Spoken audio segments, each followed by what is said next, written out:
बिस्मिल्लाहिर्रहमानिर्रहीम। अस्सलाम वालेकुम जी। तो आज मैं बनाने जा रही हूँ आप सबके लिए बहुत ही मज़ेदार सी कड़क चाय।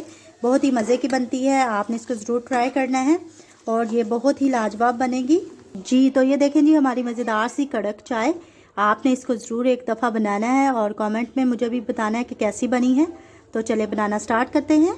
कड़क चाय बनाने के लिए सबसे पहले हम पैन लेंगे और इसमें दूध डाल देंगे।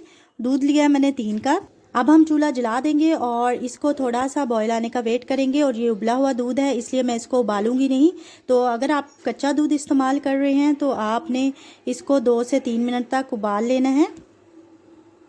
ये देखें जी ये गर्म हो चुका है दूध। अब हम इसमें डालेंगे दालचीनी के टुकड़े। ये 2 मैंने लिए हैं, ये छोटे हैं इस वजह से। और अगर आपके पास बड़ा टुकड़ा है तो आप एक ही यूज़ करें, ज़्यादा नहीं डालनी क्योंकि दालचीनी जो होती है वो गर्म होती है। अब हम दूध को दालचीनी के साथ 1 मिनट के लिए पकाएंगे जी। तो ये 1 मिनट हो चुका है इसको पकते हुए। अब हम इसमें डालेंगे गुड़। ये देखें गुड़ का 1 टुकड़ा मैंने लिया और इसमें डाल दिया और इसको मिक्स कर लेंगे। और आंच अभी हमने थोड़ी सी हल्की कर देनी है। अब हम इसमें डालेंगे चीनी।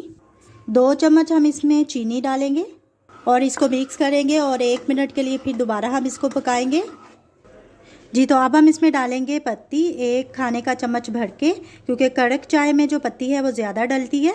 तो अब हम आंच जो है वो तेज़ कर देंगे और इसको इस तरह से फेंटेंगे। अच्छी तरह से आपने फेंटते जाना है और बिल्कुल रुकना नहीं है। और इसी फेंटने से ही चाय जो है मज़ेदार बनती है। आपने देखा होगा कि बाहर हम चाय जब पीते हैं तो वो लोग इसी तरह से फेंटते हैं चाय को, तो इसी से ही इसका टेस्ट बहुत ही अच्छा बनता है। आपने इसको अच्छी तरह से फेंट लेना है और तकरीबन 5 मिनट के लिए इसको फेंटना है हमने।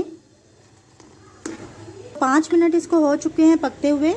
अब हम चूल्हा बंद कर देंगे और इसको उतार लेंगे चूल्हे से और अब हम इसको छान लेंगे जी। तो हमारी मज़ेदार सी कड़क चाय जो है वो रेडी हो चुकी है। आप भी इसको ज़रूर बनाना। और अगर आपको मेरी ये वीडियो पसंद आए तो लाइक करना मत भूलिएगा, शेयर करें, कमेंट करें। और मेरे चैनल पे न्यू हैं तो चैनल को ज़रूर सब्सक्राइब करें और मुझे रखें अपनी दुआ में याद। खुश रहें और दूसरों को खुश रखें। इसी के साथ दीजिए मुझे इजाज़त। अल्लाह हाफिज़।